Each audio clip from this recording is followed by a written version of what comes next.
Part 1. The morning. My scholarship disappeared again. I woke up to the sound of my sister opening my desk drawer. Not knocking. Not whispering. Opening.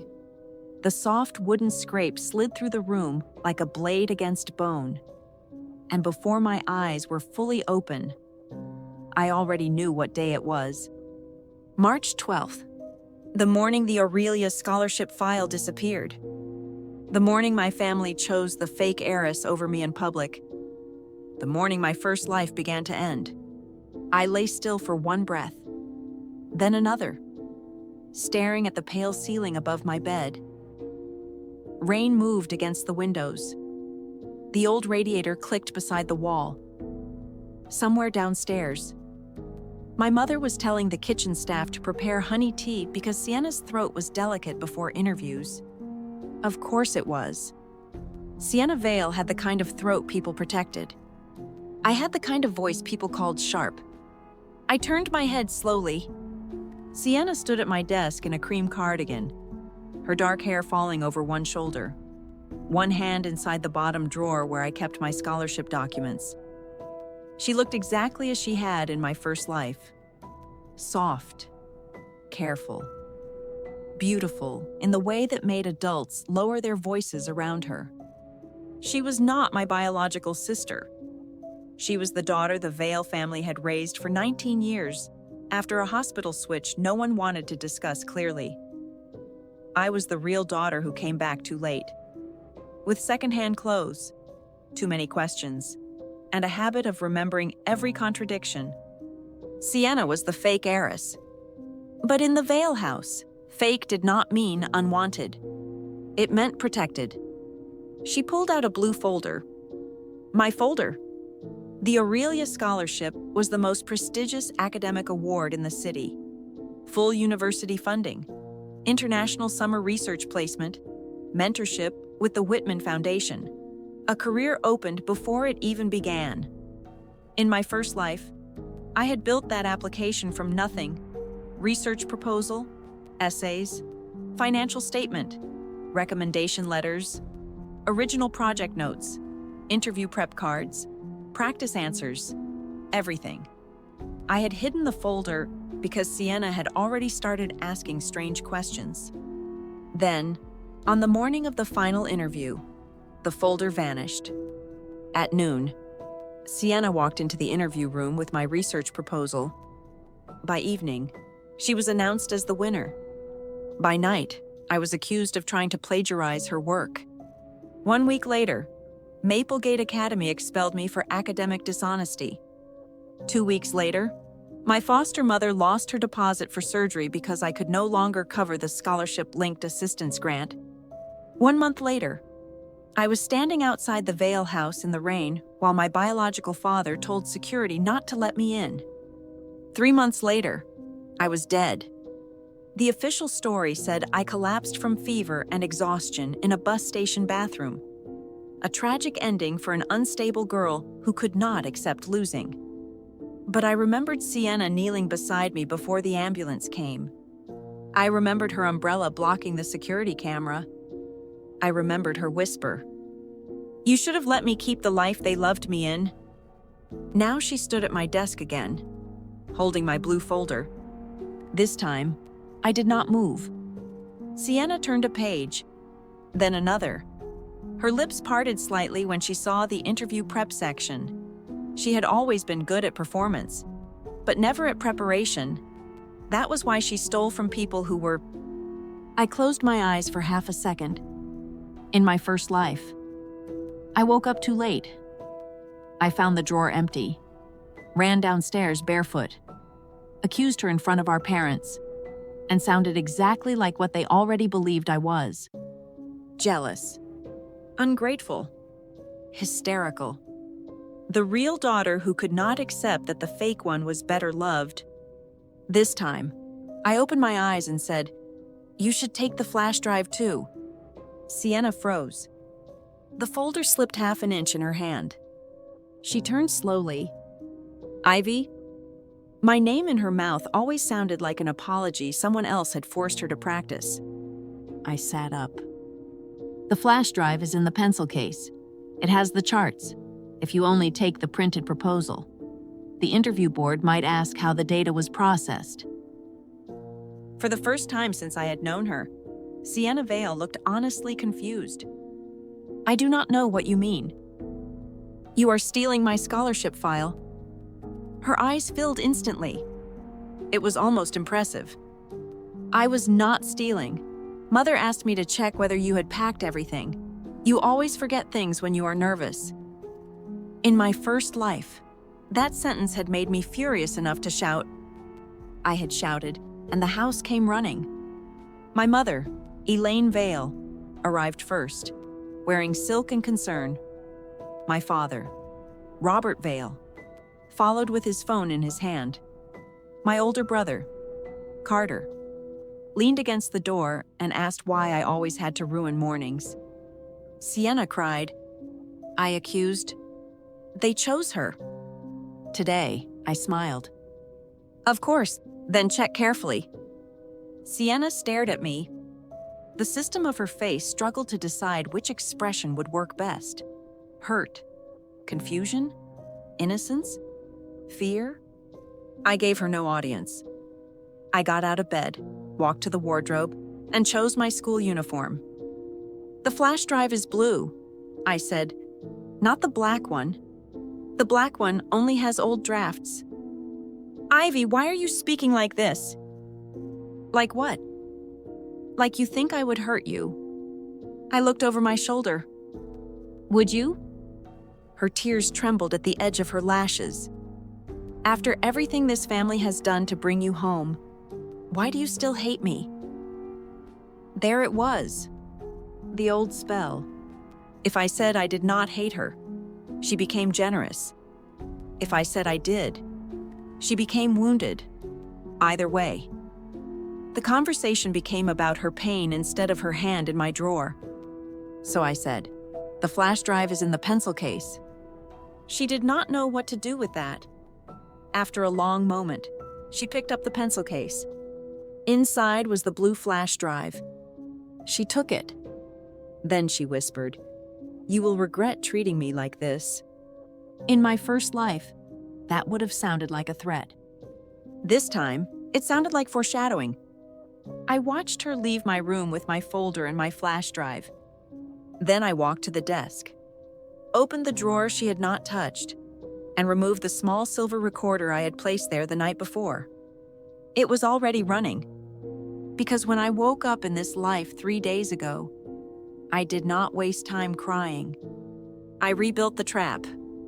The blue folder was real, but incomplete. The flash drive was real, but marked. The data tables were real, but watermarked with access logs only the Aurelia exam board could decode. And the interview board had received my true submission at 2:13 that morning, along with a note requesting an integrity audit. In my first life, I had trusted my family to believe me. In this life, I trusted cameras, timestamps, and people whose careers depended on not looking stupid in front of scholarship donors. Downstairs, Sienna would cry before breakfast. My mother would ask what I had done. My father would sigh like my existence was a legal inconvenience. Carter would call me paranoid, and I would let them. That was the first lesson Rebirth taught me. When people already think you are guilty, explanation is just free entertainment. Evidence is better. Part 2. I let her walk into the interview with my work. Breakfast at the Vale house was always a performance. Even when nothing important was happening, the table was long enough to make emotional distance look architectural. Elaine sat near the window, pale and elegant. One hand wrapped around a cup of tea she rarely drank. Robert sat at the head, reading emails through gold-rimmed glasses. Carter ate fast, scrolled faster, and made comments sharp enough to sound intelligent if you did not inspect them. Sienna sat beside Elaine. Of course she did. In my first life, my parents insisted nothing had changed after I was brought back. They said I was their daughter by blood, and Sienna was their daughter by love. as if the phrase was generous and not a warning. Blood gave me a bedroom in the East Wing. Love gave Sienna my mother's hand on her shoulder. I entered the dining room at 7:30. Everyone looked up. Sienna had done good work before I arrived. Her eyes were red, but not too red. Her hands were wrapped around a mug. The blue folder sat on the chair beside her, half hidden under her cardigan, visible enough for me to see, invisible enough for others to call me paranoid if I mentioned it. Elaine's mouth tightened. "Ivy, Sienna said you were cold to her this morning." "No good morning." "No, did you sleep?" Straight to the charge. I sat down. "Was I?" Carter snorted. "Do not do that." "Do what?" "Act like you do not know how you sound." I placed a slice of toast on my plate. "How do I sound?" "Like you are judging everyone." "Only before 8. He blinked. Robert lowered his phone. Enough. That word had been the soundtrack of my first life. Enough, Ivy. Enough accusations. Enough drama. Enough making Sienna cry. Enough needing things. Sienna spoke softly.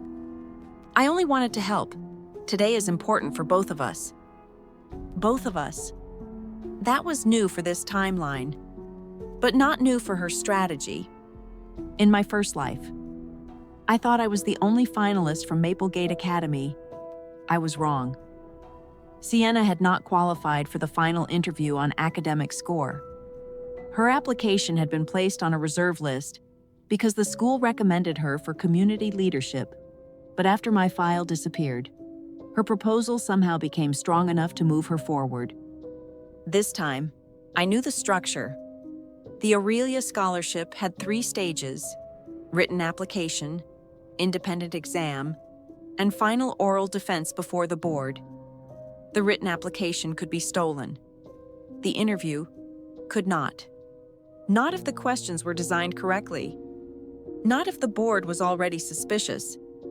Elaine looked at me with tired disappointment. "You know, Sienna has been under tremendous stress. She is trying to support you while managing her own interview." "That is kind." Sienna flinched, because she could not tell whether I meant it. "I did not."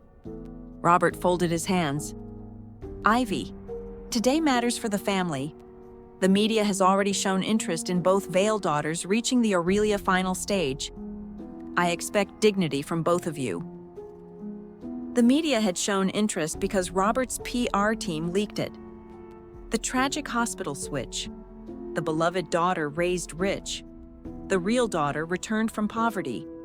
Both competing for the same scholarship. The story had everything rich people loved: pain, prestige, and a chance to look noble while doing nothing useful. In my first life, the headline after Sienna won was, "Beloved Vale Heiress wins Aurelia Scholarship after family reunion." 3 days later, after I was accused of plagiarism, the headline became, "Real Daughter Scandal Raises Questions About Resentment and Pressure." I wondered what they would write this time. "I understand," I said. Carter leaned back. "Do you? Because if you start something at the interview center, I will personally take you home." In my first life, he did, after Sienna's stolen proposal was praised. I tried to speak privately to one board member. Carter grabbed my arm in the lobby and smiled for the cameras while bruising my wrist with his fingers. "Do not embarrass us," he whispered. That bruise lasted 9 days. I looked at his hand now, relaxed beside his coffee cup. "I will not start anything." That was true. Sienna had already started it. I was only letting her finish. At 8:15, the family cars pulled up. Sienna wore a pale blue blazer. The color Elaine said made her look trustworthy. I wore my school uniform under a black coat because I had no interest in being styled for a theft. Elaine touched Sienna's hair before she got into the car. "You will do beautifully." Then she looked at me. "Try not to be nervous." That was all. Carter noticed. For 1 second, something like discomfort crossed his face. Then Sienna swayed slightly, and he moved toward her. You okay? Just lightheaded.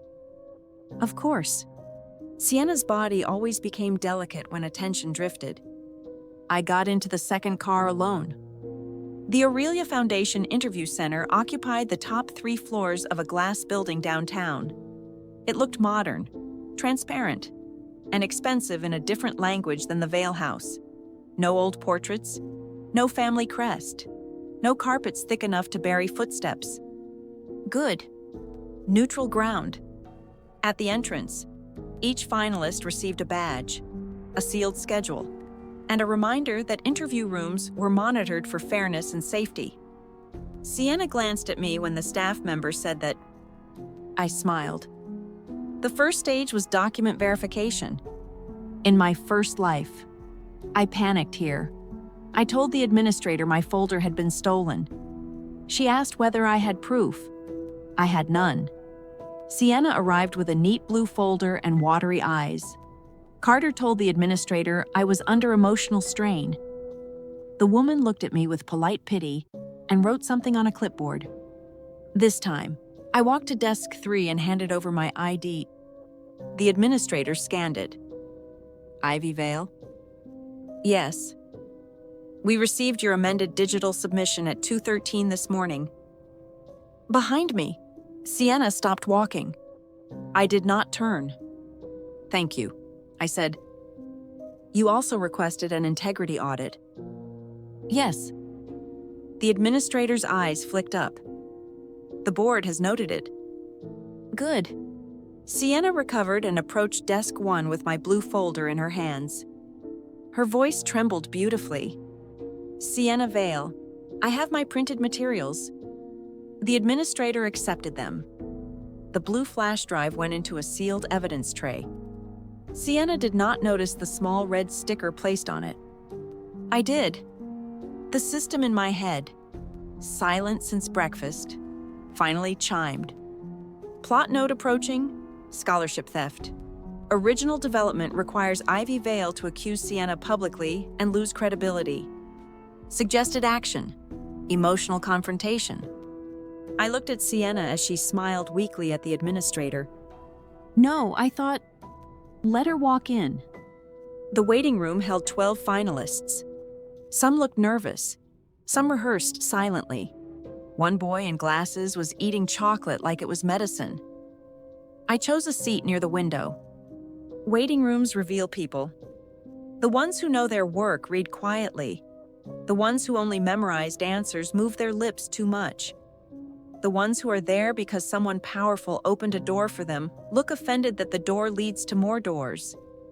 In my first life, I sat in this same room with my heart racing and my hands empty.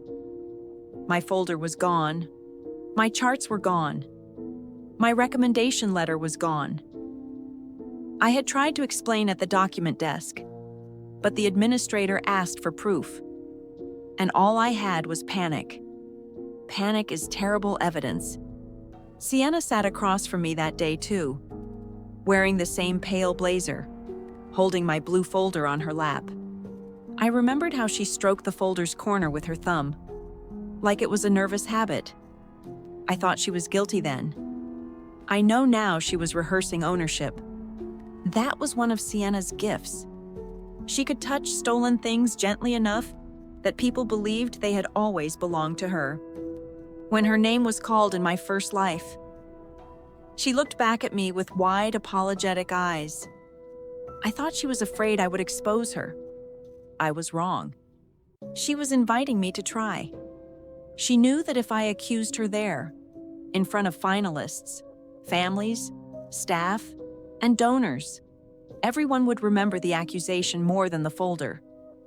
She knew my voice would shake.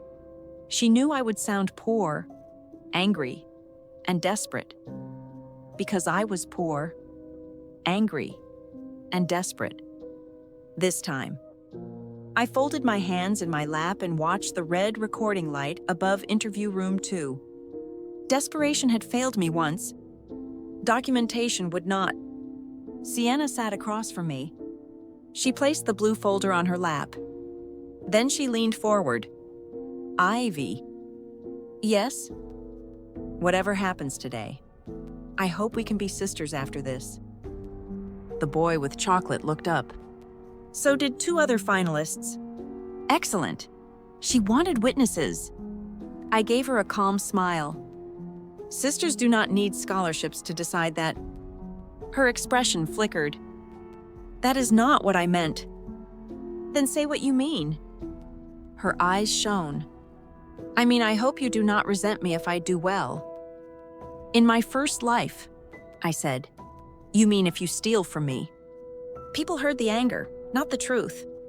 This time, I said, if you do well on your own work, I will congratulate you.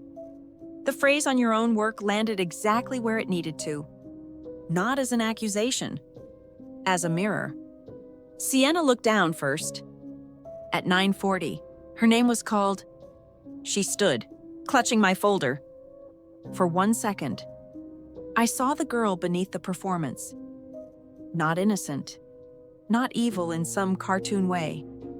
Just terrified that the life she had been given might require ability she did not have. Then she lifted her chin and walked into interview room 2. The door closed. Above it, a small red light turned on. Recording, Part 3. The exam board asked questions she could not answer. Sienna's interview lasted 28 minutes. I know because I counted every one of them. In my first life. She came out after 18, glowing and tearful, with the expression of someone who had been praised for surviving. Elaine hugged her. Carter told her she was amazing. Robert patted her shoulder and said the family was proud. This time, when the door opened, Sienna looked like the air had been removed from the hallway. Her face was pale. Her lips were pressed together. The blue folder was still in her hand, but now she held it like evidence instead of a trophy. Elaine stood immediately. Darling? Sienna smiled. It was a brave smile, the kind people rush to protect. It was harder than I expected. Carter shot me a look, as if I had personally written the questions. I had not, but I had helped the board know which questions to ask. At 2:13 that morning, my amended submission included the true research files and a note. If any other finalist presents a proposal using the title Household Air Quality and Academic Performance in Low-Income Student Housing, please ask for the original sensor calibration method, the Week 4 missing data correction, and the reason the final chart excludes Building C. Only the author would know. The author was me. Sienna sat beside Elaine and took the honey tea someone had magically found for her. Her hands shook just enough to invite sympathy. My name was called at 10:15. Ivy Vale? I stood. Elaine looked nervous. Robert said, "Composure." Carter muttered, "Do not make this worse." Sienna looked at me with eyes that begged and warned at the same time. I walked into interview room 2. 3 board members sat behind a curved table. Dr. Amara Chen, chair of the Aurelia academic panel. Professor Lionel Hart, statistics specialist. Ms. Renee Lawson, foundation director. A camera stood in the corner. A microphone blinked beside my name card. Doctor, Chen looked at me with sharp eyes. Miss Vale, before we begin, are you aware that this interview is recorded? Yes. Are you comfortable proceeding? Yes. Professor Hart tapped a tablet. We received 2 similar proposals this morning. I am aware. You submitted an integrity audit request. Yes. Ms. Lawson leaned forward. That is an unusual step for a finalist. So is having your folder taken from your bedroom before breakfast. No one reacted dramatically. That was one reason I already liked them more than my family. Doctor, Chen said, for the record, Do you accuse another finalist of theft? In my first life, I would have said yes, loudly, desperately, without enough proof. This time, I said, for the record, I request that authorship be determined by source files, timestamps, interview answers, access logs, and any recordings available to the board. Professor Hart's mouth twitched. Careful wording. Careless wording has not served me well. Doctor, Chen nodded once. Then let us discuss your work. For the next 40 minutes, they asked me everything. Not soft questions, real ones. Why did I choose low-income student housing as the study focus? Because Grace House, where my foster aunt cleaned laundry during winter, had mold in the vents and children who did homework in rooms that smelled like bleach and damp plaster. Why did I exclude Building C? Because the landlord replaced filters during week 4 after an inspection notice, which contaminated the comparison data. Why did I use a rolling average rather than daily raw values? Because indoor air sensors spiked every time windows opened after cooking.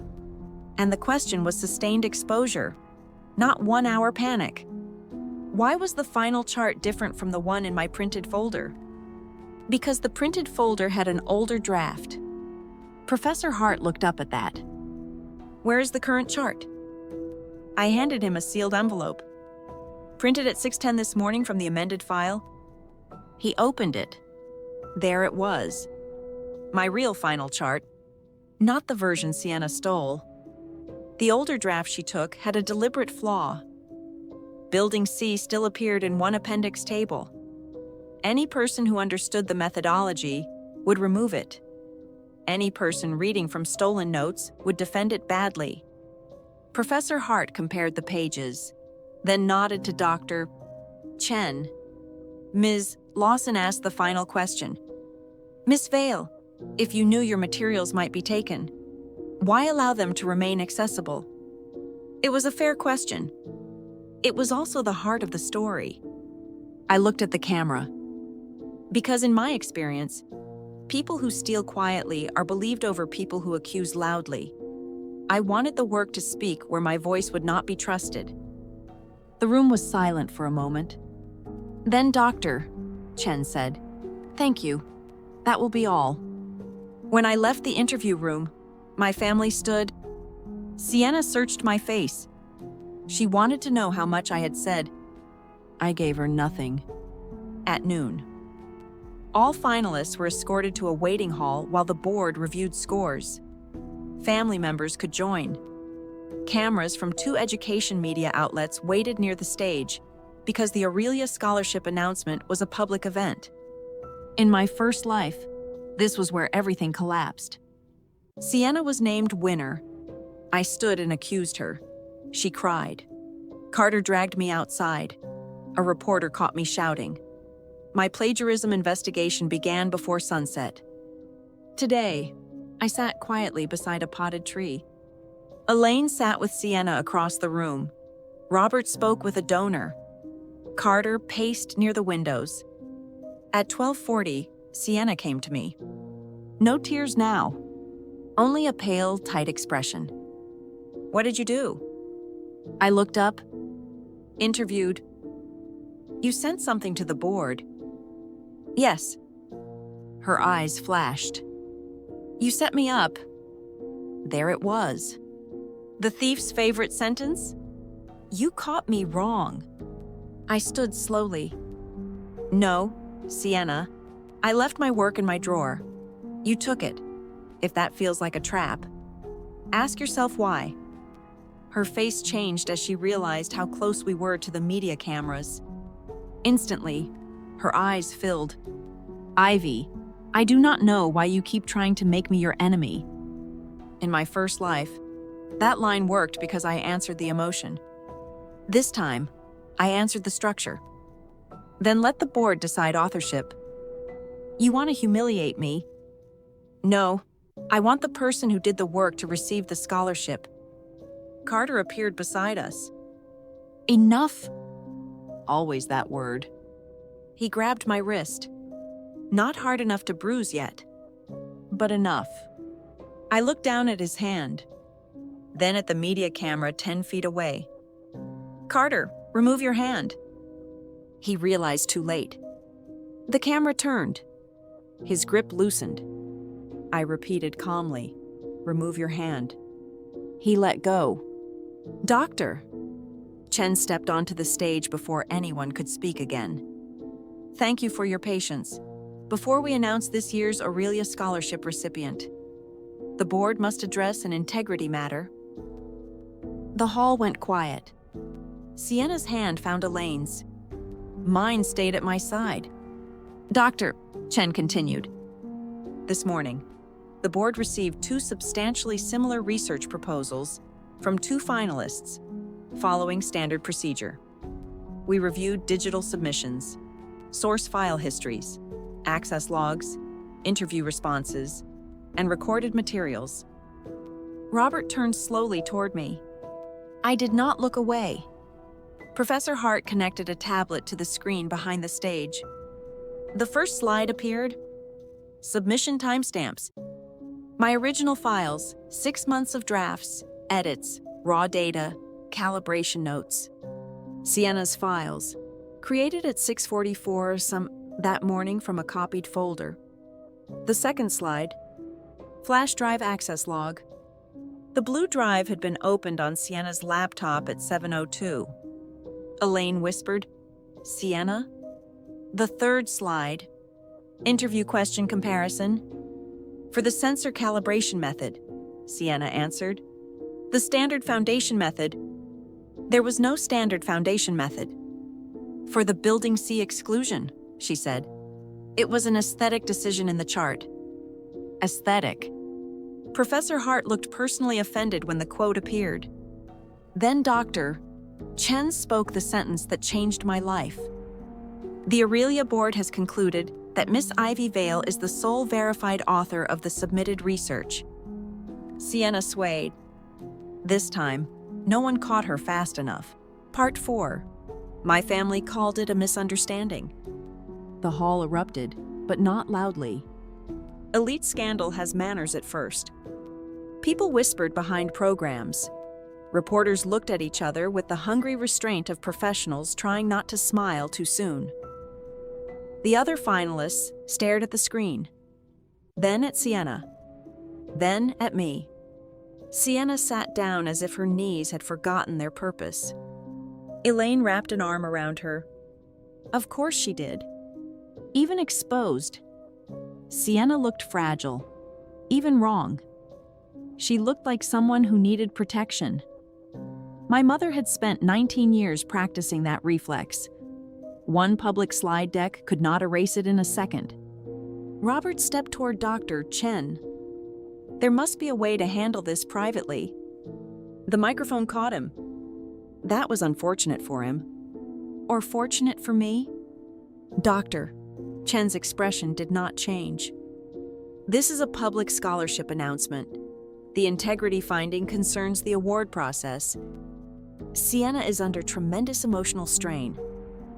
That may be true. It does not alter the file history, Carter said. She made a mistake. I turned to him. She took a folder from my room, used my flash drive, presented my proposal, and answered questions about work she did not do. He glared. You are enjoying this? In my first life, that accusation would have made me defensive. I would have said I was not enjoying anything. I would have cried, and everyone would have remembered the tears more than the theft. This time, I said, I am enjoying being believed. The words landed, harder than I expected. Elaine looked at me then. Really looked, not at my tone, not at Sienna's tears, at me. For 1 second, I saw the beginning of something painful in her face. Recognition, maybe. Then Sienna sobbed, and Elaine looked away. Doctor, Chen returned to the podium. The board will now announce the scholarship recipient. The hall went so quiet I could hear the air conditioning. For a moment, the two lives overlapped. In the first one. Sienna's name rang through the hall. Elaine cried with pride. Robert stood first, making everyone else stand with him. Carter clapped so loudly that the sound still lived somewhere in my bones. I remembered sitting frozen while people congratulated her for words I had written, data I had collected. Nights I had spent awake because the old radiator in my room made the air too dry and my laptop kept overheating. Then someone asked me why I was not clapping. I said, "Because she stole it." That was the sentence that became my cage. Not the theft. The accusation. The next day, every hallway carried a version of it. Ivy Vale could not handle losing. Ivy Vale hated Sienna because Sienna was loved. Ivy Vale thought poverty made her special. Ivy Vale wanted a scholarship so badly she copied her sister and then accused her first.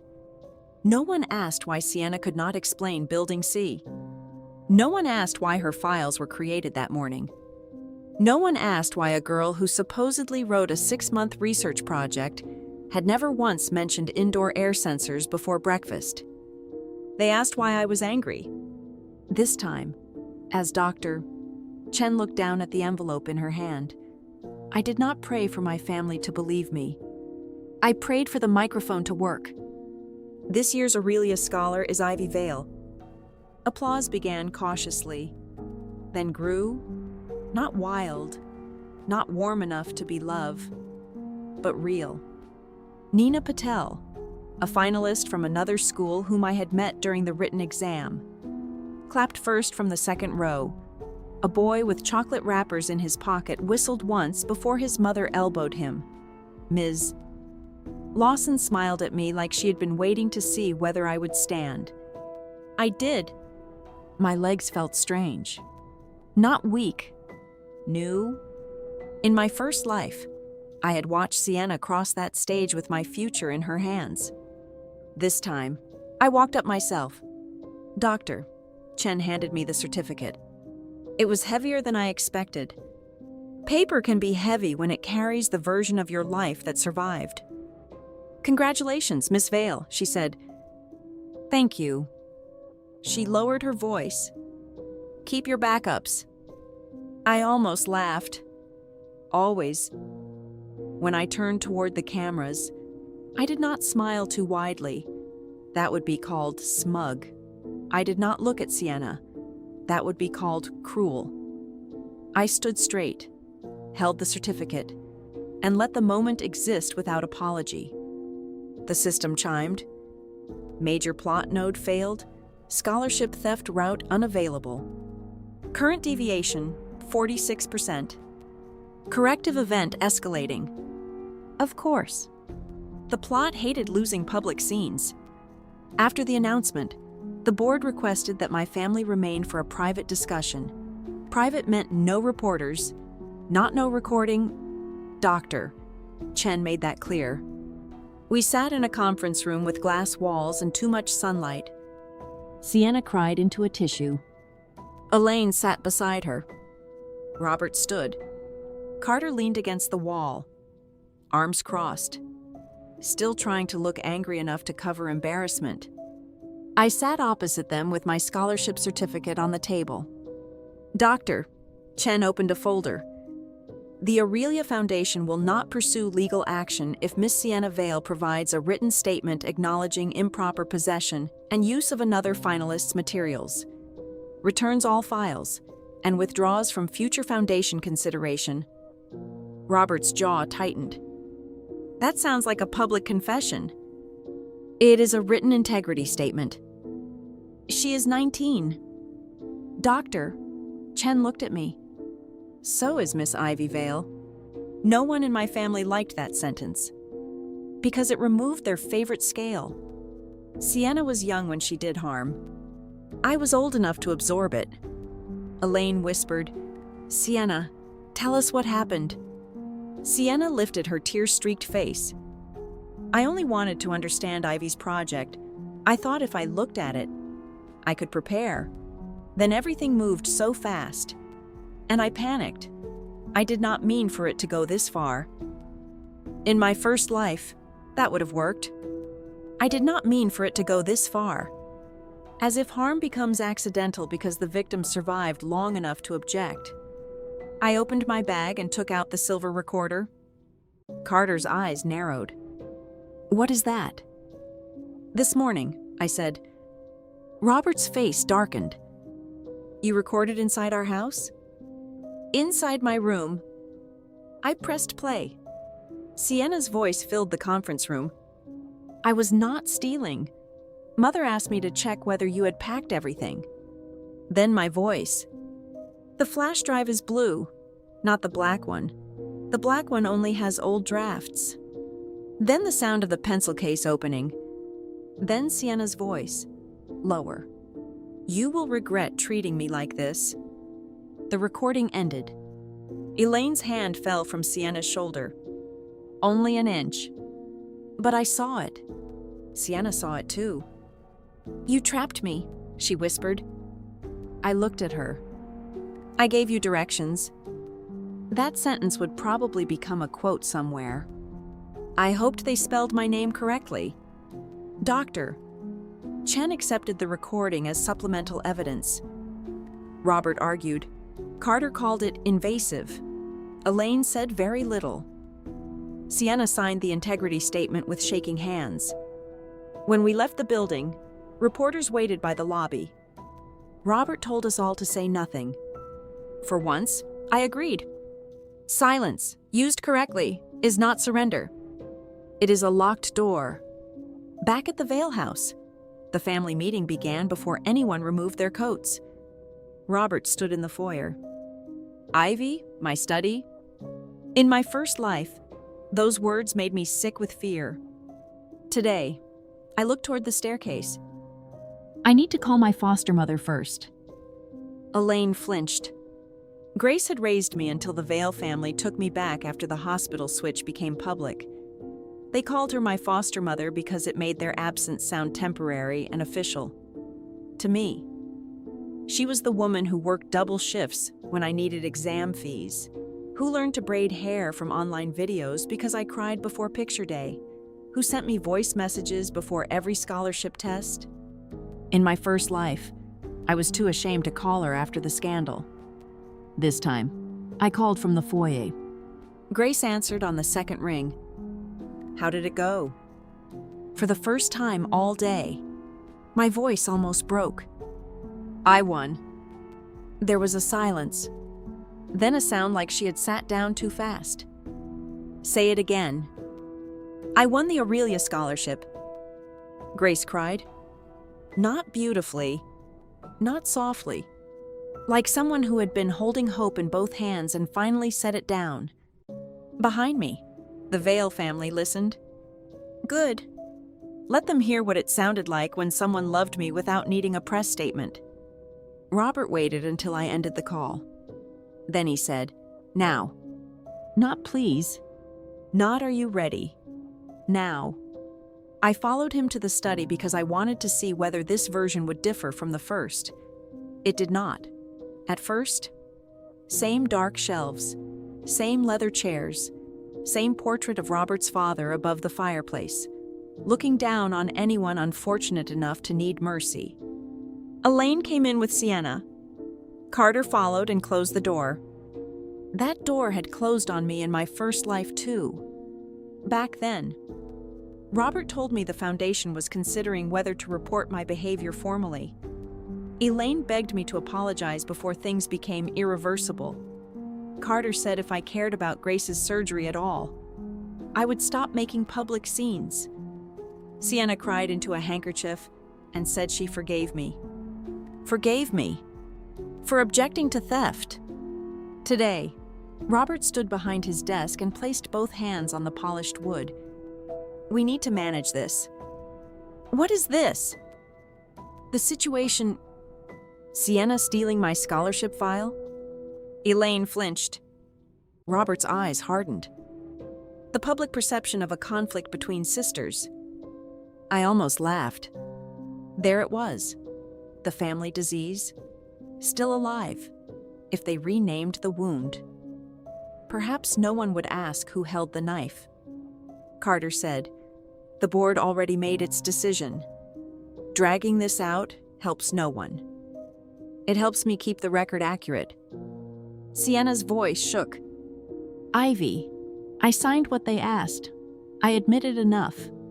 What else do you want from me? Enough. Another family word. It always meant, stop before the truth reaches someone important. I looked at her. What did you admit? Her mouth opened. No sound came. Because the statement she signed said improper possession and use. It did not say she opened my drawer. It did not say she took the blue flash drive after I identified it. It did not say she threatened me before breakfast. It did not say she had let my first life self collapse under the weight of a lie. Robert took a paper from his desk. Our communications team drafted a family statement. Of course they had. He slid it toward me. The statement was tasteful. Painfully tasteful. It said 2 sisters had experienced an unfortunate academic conflict under intense emotional pressure. It said both young women would take time to heal. It said the Vale family requested privacy. It did not say theft. It did not say evidence. It did not say Ivy. I pushed it back. No. Robert's face cooled. You have not read it carefully. I read enough. Elaine's voice trembled. Ivy, the public does not need every detail. The public did not need every lie either. But somehow those traveled well. Carter looked away. Sienna whispered, You want to ruin me? No, I said. You keep confusing being named with being ruined. The room went silent. That sentence, more than the recording, more than the board slides, seemed to frighten her. Because Sienna had lived inside unnamed harm for so long that she believed naming it was the cruel part. Robert folded the statement once. If you refuse to cooperate, you may damage your relationship with this family permanently. In my first life, that threat would have landed exactly where he aimed it. I had wanted this family so much. I wanted a father who introduced me without embarrassment, a mother who remembered my tea, a brother who stood between me and the world instead of beside the world against me. But Rebirth is a brutal teacher. It shows you what you can survive without. Then let the relationship be honest about what it is, I said. Robert stared at me for a long moment. Then Elaine began to cry. This time, no one moved to end the meeting for her. Part 5. The corrective trap came at the award ceremony. Winning the scholarship did not end the story. It only forced the plot to change weapons. For 3 days, the Vale house became polite in the way people become polite around broken glass. Robert stopped mentioning dignity. Elaine watched Sienna with a new uncertainty that made Sienna pale and quiet. Carter avoided me unless he needed to accuse me with his eyes. Sienna stayed in her room. At least, that was the official version. On the 4th day, the Aurelia Foundation invited me to the formal award ceremony at Maplegate Academy. The ceremony had already been scheduled before the scandal, meant to celebrate the city's finalists and announce mentorship placements. In my first life, I attended that ceremony as a disgrace. Sienna stood on stage wearing the Aurelia pin. I stood near the back after being told by Robert to show support for the family when I tried to leave early. Someone leaked a clip of me walking out. The caption said, "Bitter real daughter cannot clap for sister." This time, I was the one receiving the pin. That meant the plot needed a new humiliation. It arrived in the form of an anonymous post. At 7 that morning, every student at Maplegate Academy received the same link. The truth about Ivy Vale's scholarship win. The post claimed I had seduced a board member, manipulated the audit, planted the recording, and framed Sienna out of jealousy. It included screenshots of fake messages between me and Professor Hart. It included a blurry photo of me entering the interview center. labeled secret meeting. It included a line about my foster mother needing money for surgery, implying I would do anything for the scholarship. That line made my hands go cold. Not because it was convincing, because it touched Grace. In my first life. The plot reached Grace through shame. Reporters found her shop. People called asking whether she had raised a thief. She had chest pains 2 days later and did not tell me. Not this time. I sent the post to Dr. Chen, Ms. Lawson, Grace, and the school principal before breakfast. Then I went downstairs. Sienna was at the table. So were my parents and Carter. The air was thick enough to cut. Robert held his phone. "Did you see this?" "Yes." Elaine looked pale. "It is awful," Carter said. "Is any of it true?" I turned my head slowly. "Ask that again." He looked away first. "Good," Sienna whispered. "Ivy, I am so sorry. I do not know who would do something like this." The old script wanted me to accuse her. It begged for it. Instead, I poured tea. Then let the school investigate. Robert frowned. "You are very calm." People keep saying that like it is suspicious. Most people would be upset. I am upset. I am also literate enough to forward evidence. Elaine looked down. Carter almost smiled, then stopped himself. The ceremony began at 10. By 9:30, the principal had already issued a notice. The post was under investigation. The alleged messages were fabricated. And the Aurelia board confirmed no improper contact occurred. That should have been enough. It was not, because rumors do not need to win. They only need to stain. When I entered the auditorium, whispers followed me. Students looked at my uniform, my face, my hands, as if scandal might leave fingerprints. Nina Patel, who had become my favorite person at school by being allergic to nonsense, stood near the front row. "The screenshots are bad edits," she said instead of hello. "Good morning to you too." "The timestamps used the wrong time zone." "You checked?" "Obviously." "Can you prove it?" She lifted a folder. I printed it. I loved practical people. The ceremony began with speeches. The principal spoke about integrity, which was awkward for at least 5 people in the room. Dr. Chen spoke about research and resilience. Ms. Lawson announced the mentorship placements. Then my name was called. I walked onto the stage. The applause was uneven, not hostile, uncertain. That was how rumors worked. They did not always make people hate you. Sometimes they made people hesitate. And hesitation could be enough to ruin a moment. Dr. Chen pinned the Aurelia badge to my blazer. "Congratulations, Ivy." "Thank you." Before I could step back, the auditorium screen behind us flickered. For one sharp second, I thought the anonymous post would appear. So did everyone else. But the slide that appeared was not the post. It was a digital forensics report. Nina sat in the front row, looking deeply satisfied. The principal stepped to the microphone. "Before Miss Vale speaks, the school must address an attempted defamation incident concerning today's honoree." The room went still. My eyes moved to Sienna, seated beside Elaine in the second row. She was pale, not crying, pale. The principal continued.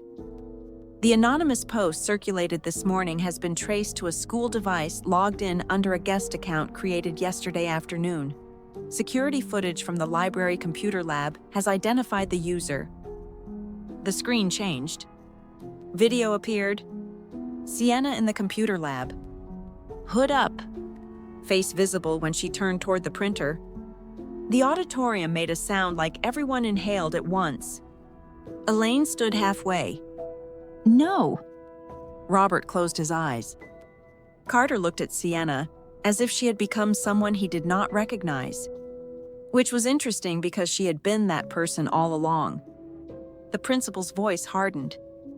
This matter will be handled according to school policy and referred to the Aurelia Foundation due to connection with its award process. Sienna stood. I did not write it.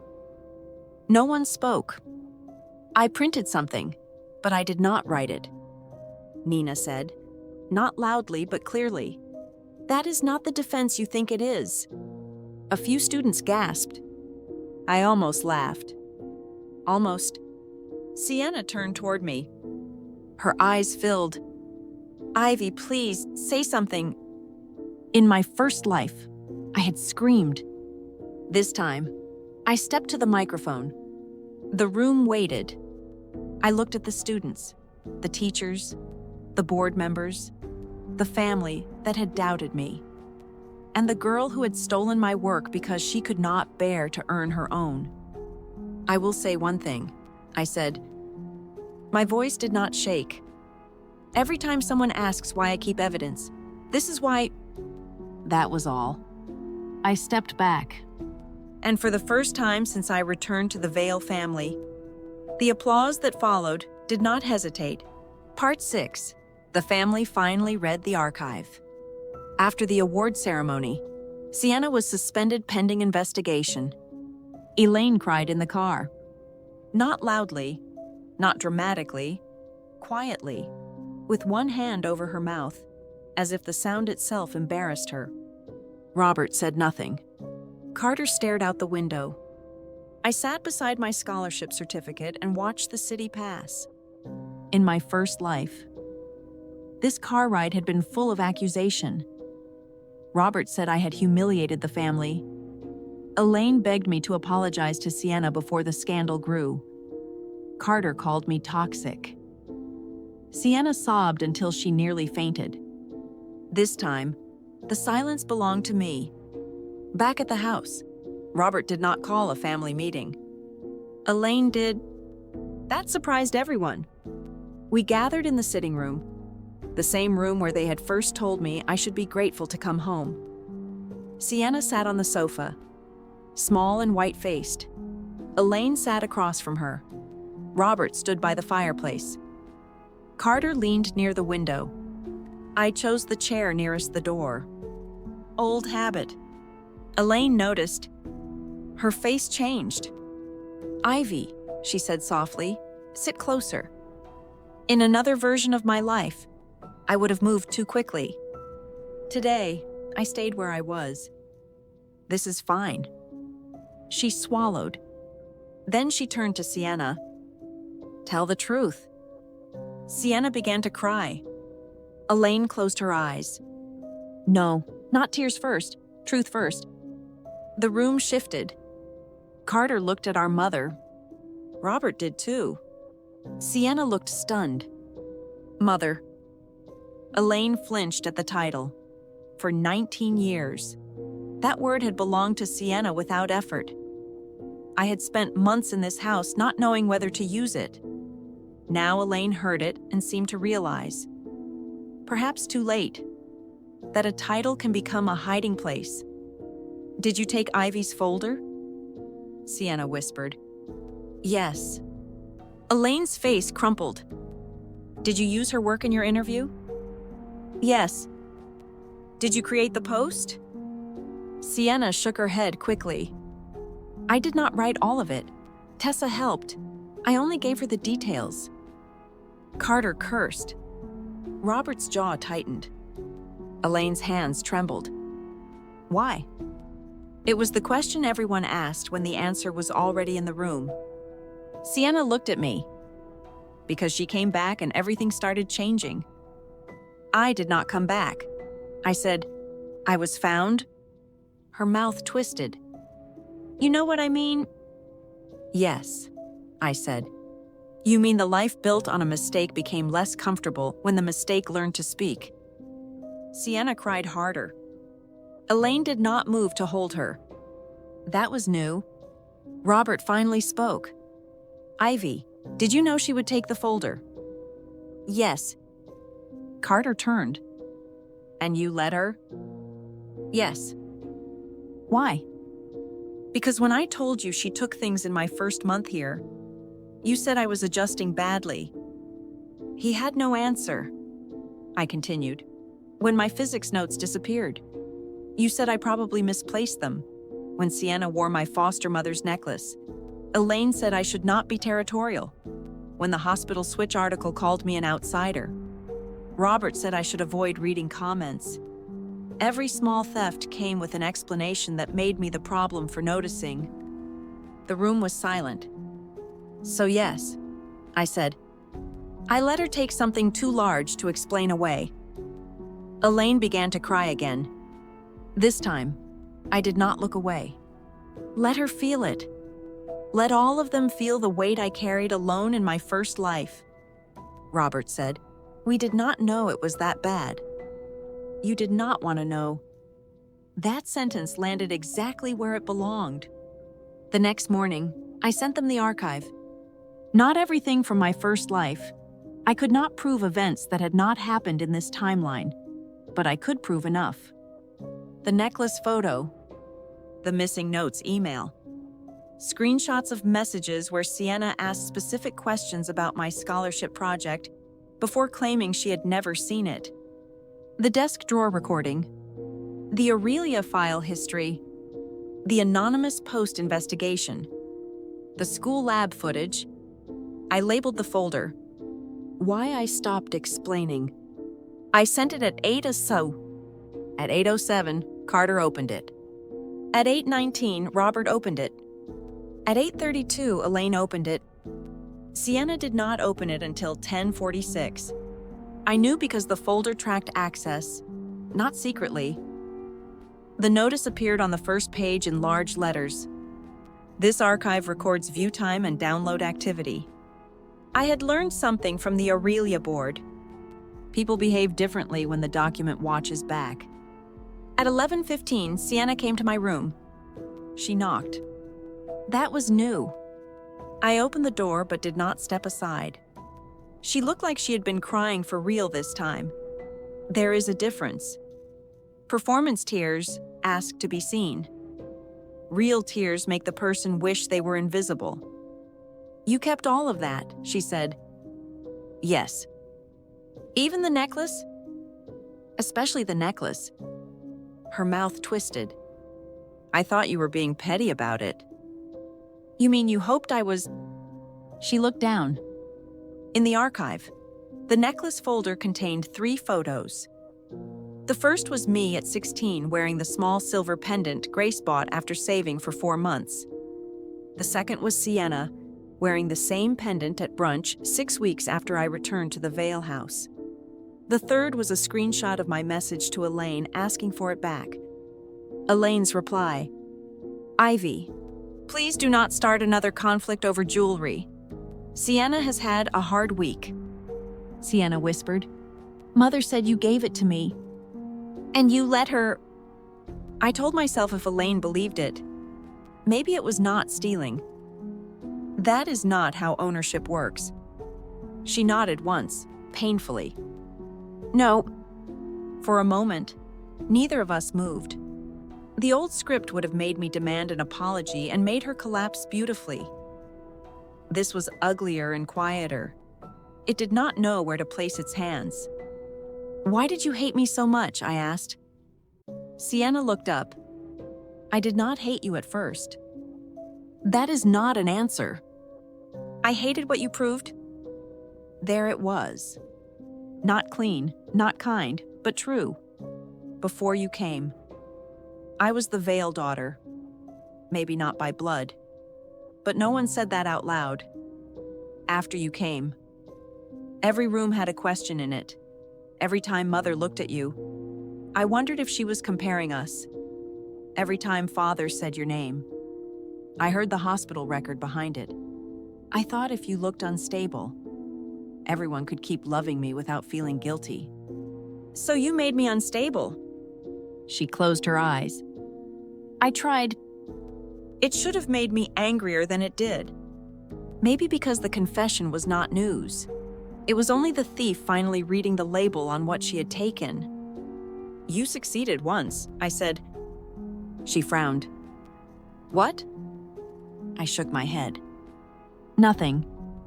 She would never understand the bus station, the fever, the umbrella blocking the camera, the first life where no archive existed because I had trusted people instead of files. Some truths belonged only to the person who survived them.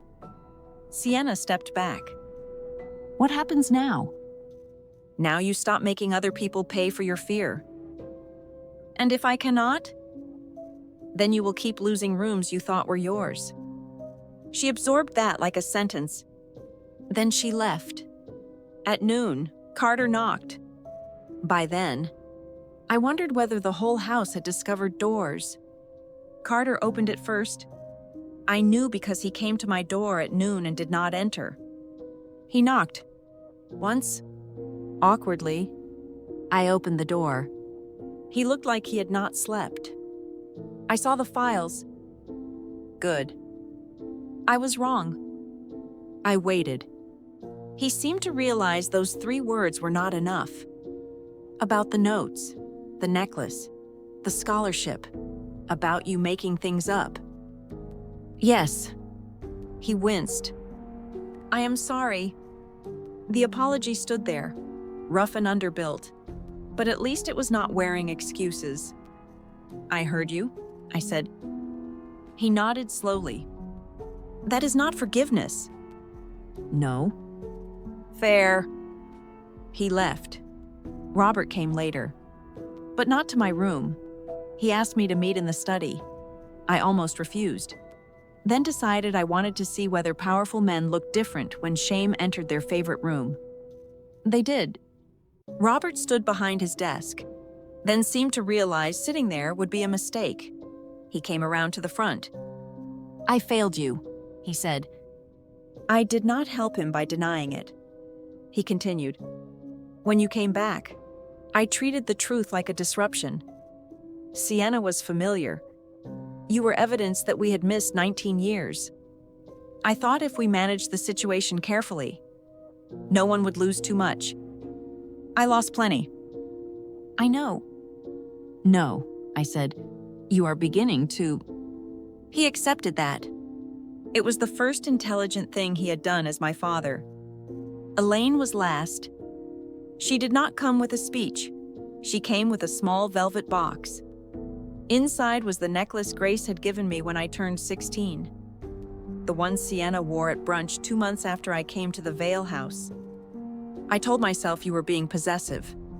Elaine said, "Sienna said you gave it to her, then changed your mind." "And you believed her?" "I wanted to..." That was honest enough to hurt. She held out the box. "I am sorry, Ivy." I took the necklace. "Do not ask me to comfort you for realizing it late." Her eyes filled, but she nodded. "I will try not to." Progress, I thought, was sometimes just a person crying without demanding that you stop the tears. Part 7. The scholarship was not the prize. Sienna left the Vale house 2 weeks after the award ceremony. Not forever, according to Elaine. Not as punishment, according to Robert. A period of separation, the family therapist called it. I called it consequences with expensive luggage. She moved into a small apartment owned by an aunt and enrolled in an academic ethics program as part of the Aurelia Foundation's settlement. Tessa received school discipline. The anonymous post was removed. The media covered the story for 3 days, then moved on to a senator's son crashing a sports car into a fountain. That was the strange thing about public shame. It felt endless while you were inside it. Then the world found newer blood. The scholarship money came through in April. Full tuition, research placement, housing stipend, medical assistance grant for Grace's surgery. When I told Grace, she said nothing for so long I thought the call had dropped. "Grace? I am here." "Are you crying?" "No." "You are..." "I am chopping onions." You are at the laundromat. There can be onions anywhere. I laughed for the first time in what felt like years. Grace's surgery was scheduled for May. The best surgeon in the city reviewed her case. Elaine offered to arrange a private suite. Grace said she would accept if Elaine understood that money did not purchase forgiveness or visiting rights. Elaine said she understood. Grace said, "Good, then you may bring soup." Somehow, that became the beginning of peace between them. Not family. Not yet. But soup? Soup was more honest than most apologies. At school, people treated me differently after the ceremony. Some were kinder because they felt guilty. Some were kinder because they admired scandal when it ended well. Some avoided me because they had shared the anonymous post and did not want to be reminded of their own laziness. Nina remained exactly the same. "Your scholarship essay had 3 weak transitions," she told me one afternoon. I won. Weak transitions can win. That does not make them strong. Do you ever congratulate people? I am building up to it. She handed me a folder. Inside were printouts for the summer research program. You will need statistics review. Are you offering? I am preventing embarrassment by association. That was friendship. Apparently, I accepted. The system grew quieter after Sienna left. At first, I expected a final trap, a car accident, a hospital emergency, a forged letter, something dramatic to drag me back toward the first life's ending. Instead, nothing happened. Or rather, ordinary things happened. Grace had surgery and recovered slowly, complaining about hospital blankets. Carter started knocking before entering rooms. Robert asked about my research twice and listened badly but tried. Elaine learned to say Grace's name without stiffening. Sienna sent one letter through the therapist. I did not open it for a week. When I finally did, it was shorter than I expected. Ivy. I keep wanting to explain myself because explaining feels easier than admitting I chose wrong. I was afraid of becoming nobody if you became somebody here. That does not excuse what I did. I took your work because I knew it was better than mine. I let people protect me because I liked being protected. I am sorry. I do not expect you to answer. Sienna. I read it twice. Then I placed it in my evidence box. Not because it was evidence against her, because it was evidence that at least one person in this house could write the truth without decorating it. On the day of Grace's surgery, I wore the Aurelia pin on my coat. Grace saw it and smiled weakly from the hospital bed. Looks expensive. It is mostly symbolic. Symbols can be expensive. True. She reached for my hand. I am proud of you. The words landed softly. No cameras, no scholarship board, no family reputation. Just Grace in a hospital bed, squeezing my fingers.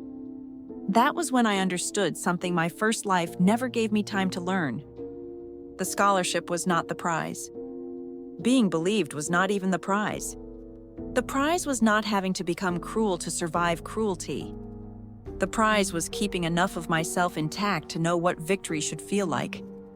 The system spoke one last time that night. Final scholarship plot resolved. Original downfall route inaccessible. Deviation 100%. No active correction remains. I waited for relief to crash over me. It did not. Relief came quietly. Like a door closing. Like a folder backed up. Like a scholarship certificate in a drawer, and a mother who survived surgery in the next room. In my first life, I died with everyone believing I stole from Sienna. In this life, I let her steal from me again. Not because I was weak, because this time, the exam board was recording. And this time, when the truth entered the room, I did not have to shout for it to be heard. Thank you for listening to today's story. If you enjoyed it, don't forget to like, comment, and subscribe. I'll see you in the next story.